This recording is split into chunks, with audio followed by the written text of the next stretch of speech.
ಕೊಲೆ ಆರೋಪದಲ್ಲಿ Darshan bail cancel ಆಗಿ ಜೈಲು ಹತ್ತಿರ 1 ವರ್ಷ ಆಯಿತು. ಈಗ ಗ್ಯಾಪ್ನಲ್ಲಿ ಸಾಕಷ್ಟು ಜನ ಜೈಲಿಗೆ ಹೋಗಿ ದರ್ಶನ್ ಅವರನ್ನ ಭೇಟಿ ಮಾಡಿ ಬಂದಿದ್ದಾರೆ. ಈಗ ಜೈಲಿಗೆ ದರ್ಶನ್ ನೋಡೋಕೆ ಆತ್ಮೀಯರು ಹೋಗ್ತಾ ಇದ್ದಾರೆ. ಹಾಗಾದ್ರೆ ಯಾರು ಅವರನ್ನ ನೋಡೋದಕ್ಕೆ ಹೋಗ್ತಿದ್ದಾರೆ ನೀವೇ ನೋಡಿ.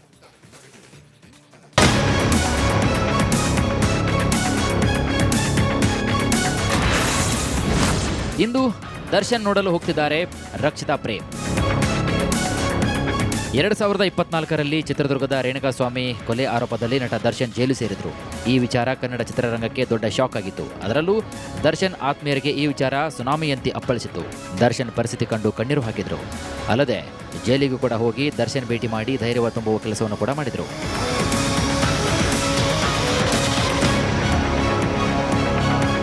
ಸತತ ಕಾನೂನು ಹೋರಾಟದ ನಡುವೆ 2024 ನವೆಂಬರ್ನಲ್ಲಿ ದರ್ಶನ್ಗೆ ಬೇಲ್ ಸಿಕ್ಕಿತ್ತು.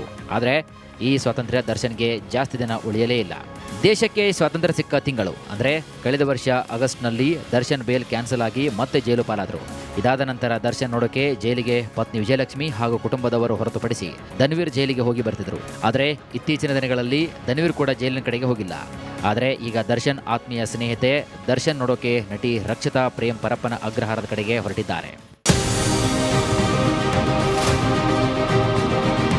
ಹೌದು, ಜೂನ್ 30, 2024ರಲ್ಲಿ ರಕ್ಷಿತಾ ಪ್ರೇಮ್ ಪರಪ್ಪನ ಅಗ್ರಹಾರಕ್ಕೆ ಹೋಗಿ ಸ್ನೇಹಿತ ದರ್ಶನ್ ಜೊತೆಗೆ ಕೆಲವು ನಿಮಿಷ ಮಾತುಕತೆ ನಡೆಸಿದರು.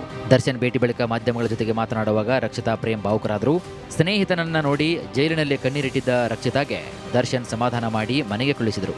ಅದಾದ ನಂತರ ದರ್ಶನ್ ಬೇಲ್ ಕ್ಯಾನ್ಸಲ್ ಆಗಿ ಮತ್ತೆ ಜೈಲು ಸೇರಿದಾಗ ಸ್ನೇಹಿತನ ನೆನೆದು ಸೋಷಿಯಲ್ ಮೀಡಿಯಾದಲ್ಲಿ ಭಾವುಕ ಪೋಸ್ಟ್ ಹಾಕಿದರು. ಆದರೆ ಜೈಲಿನ ಕಡೆಗೆ ಹೋಗಿರಲಿಲ್ಲ.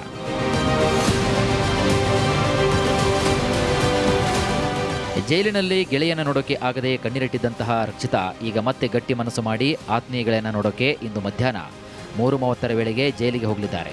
ದರ್ಶನ್ ಪತ್ನಿ ವಿಜಯಲಕ್ಷ್ಮಿ ಹಾಗೂ ರಕ್ಷಿತಾ ಇಬ್ಬರು ಮಧ್ಯಾಹ್ನ ಪರಪ್ಪನ ಅಗ್ರಹಾರಕ್ಕೆ ಹೋಗಿ ದರ್ಶನ್ ಭೇಟಿ ಮಾಡೋಕೆ ಸಮಯ ಅವಕಾಶವನ್ನು ಕೇಳಿದ್ದಾರೆ. ಈ ವೇಳೆ ಬೇರೆ ಯಾರು ಕೂಡ ಬರದಂತೆ ದರ್ಶನ್ ಹೇಳಿದ್ದು ರಕ್ಷಿತಾ ಹಾಗೂ ವಿಜಯಲಕ್ಷ್ಮಿ ಇಬ್ಬರೇ ಹೋಗಿ ದರ್ಶನ್ ಭೇಟಿ ಮಾಡಿ ಬರಲಿದ್ದಾರೆ.